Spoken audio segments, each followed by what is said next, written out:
How's it going, everyone? Today I'm just here to discuss a few important points for making fun deathmatch maps for Doom. Then I'll be showing a 10-minute time lapse of a deathmatch map I whipped up in almost exactly 1 hour. Deathmatch is one of the best of the many enjoyable aspects of Doom. If you're interested in creating your own deathmatch arenas, here are the main pointers to keep in mind while designing your map. Number 1. Avoid doors at all costs, particularly ones that close after being opened. In single player, doors can be a fantastic way to keep monsters or combat scenarios confined to one area where they belong. They can also help to separate distinct parts of your map.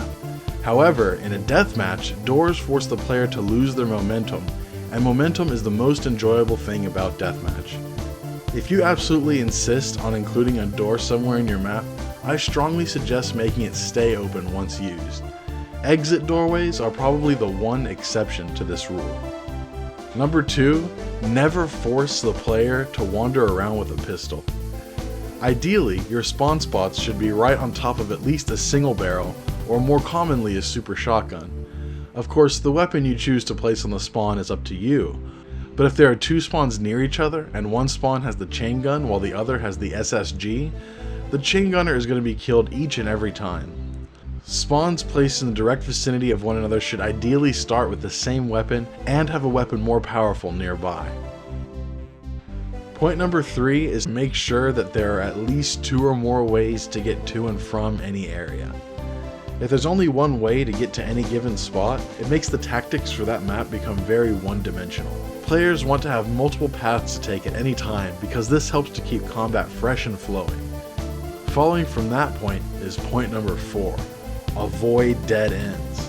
If a player reaches the end of a hall or room and has no choice but to double back the way they came, that is limiting level design, not to mention frustrating.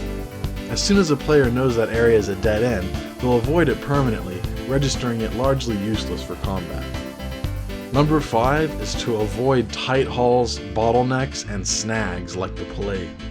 This applies to single player as well generally, but it's crucial for fun deathmatch levels. If the player is constantly losing their momentum to round tight bends and doesn't have room to circle strafe or properly engage in combat with another player, it's going to make the gameplay very tedious very fast. Any passage should be at least 192 units wide, or 128 units wide at the absolute thinnest. In Deathmatch, 64 wide doorways should be almost exclusively reserved for the exit. Point number 6 is to avoid extremely large, wide open scenarios. You don't want a map that's claustrophobic in a deathmatch, but by the same token you also don't want giant, sprawling fields. Rockets and plasma in particular travel slowly in comparison to a player running full pelt, so avoiding them becomes trivial in very large spaces. Worth keeping in mind is that the vast majority of deathmatches in Doom have between 2 and 8 players. If your map is too large, players will rarely find one another and will get boring quickly. If you're designing a map for 10 or more players, you can ignore this one, but please do keep in mind that having over 10 players in a deathmatch server is very rare. Most games have between 2 and 8 players. The 7th thing I would recommend to deathmatch mappers is to balance for item respawn being on, even if you intend for it to be off. Usually, deathmatches have item respawn turned off because if a player is able to constantly heal and get armor, the round tends to draw on for a long time. This is why sparse but thoughtful placement of items is so important. You should never cluster powerful items right in the same region of the map. If you have a soul sphere on one end, at the very least have a green armor and medkit, or couple stim packs at the other end. This applies to super powerful weapons as well.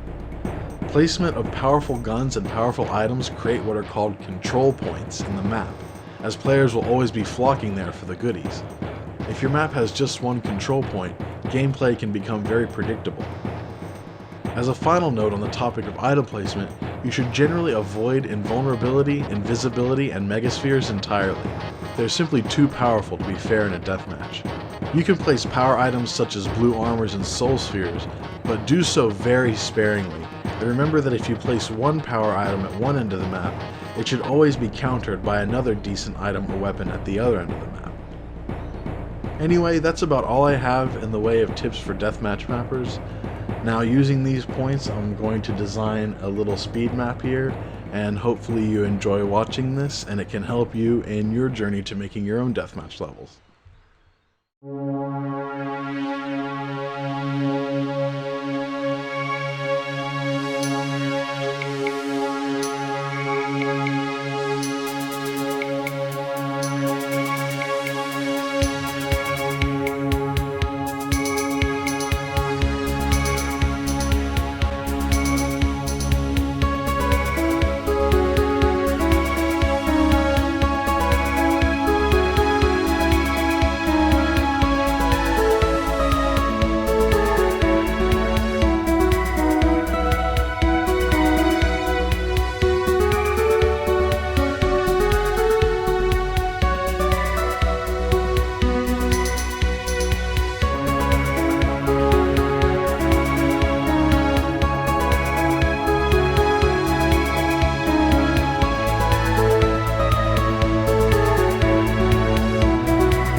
Okay, that looks just about done. Now what we'll do is we'll just go ahead and run it and make sure everything works as intended.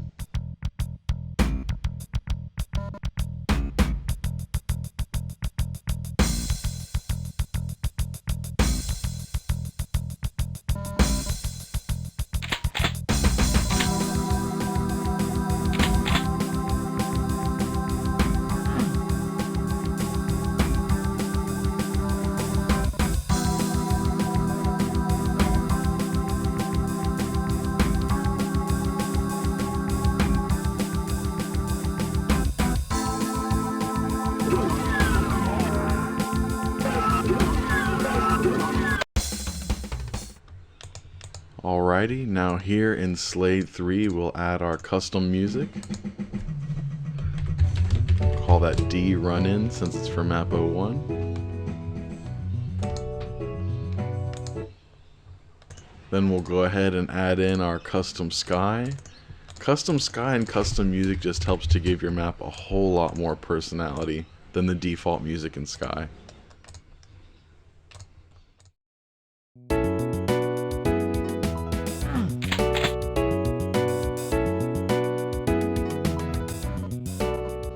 Alright, let's see how this goes with a couple bots.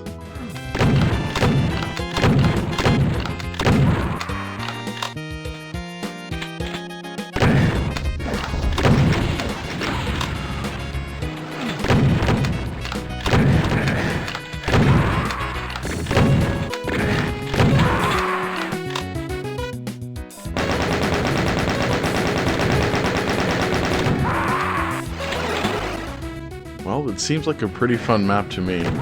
Hopefully you guys found this helpful and informative, and hopefully we'll see you around here again soon.